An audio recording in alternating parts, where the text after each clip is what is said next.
ઘોડા છૂટ્યા બાદ તબેલાને તાળા મારવા જેવો ઘાટ। હવે મોડે મોડે તંત્ર જાગ્યું। નઘરોલ તંત્રએ જ બ્રિજ પહેલા જ બંધ કરી દીધો હોત તો લોકોના જીવ બચી ગયા હોત। મહીસાગર નદી પર આવેલા સિંધરોટ ઉમેટા બ્રિજને બંધ કરાયો। ઉમેટા સિંધરોટ બ્રિજ પણ જર્જરિત હોવાથી બંધ કરવામાં આવ્યો છે। આજે જો આ બ્રિજની દુર્ઘટના ન બની હોત તો આજે બ્રિજ બીજો જે બંધ કરવામાં આવ્યો છે ઉમેટા સિંધરોટ તે ન થયો હોત, કારણ કે લોકો મરે ત્યારબાદ જ આ પ્રકારની કાર્યવાહી કરવામાં આવે છે।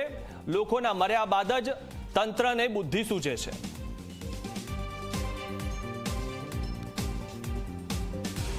આણંદ જિલ્લાને વડોદરા જિલ્લા સાથે જોડતા મહીસાગર નદી પરના ગંભીરા બ્રિજ પર ગાબડું પડતા અને બ્રિજ તોડી પડવાના કારણે ટ્રાફિકને ડાયવર્ટ કરવામાં આવ્યો છે।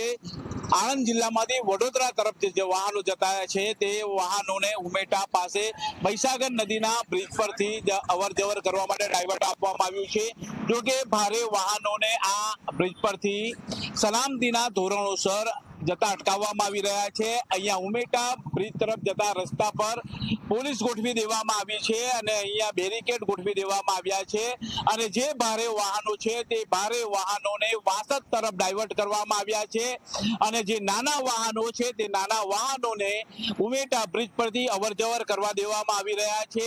મોટા ભાગના જે વાહનો છે ભારે વાહનો તેઓને બોરસદથી સીધા વાસદ થઈને વડોદરા તરફ જવા માટે ડાયવર્ટ કરવામાં આવ્યા છે, જેને લઈને વાહન ચાલકો પણ હાલ તો પરેશાનીનો સામનો કરી રહ્યા છે।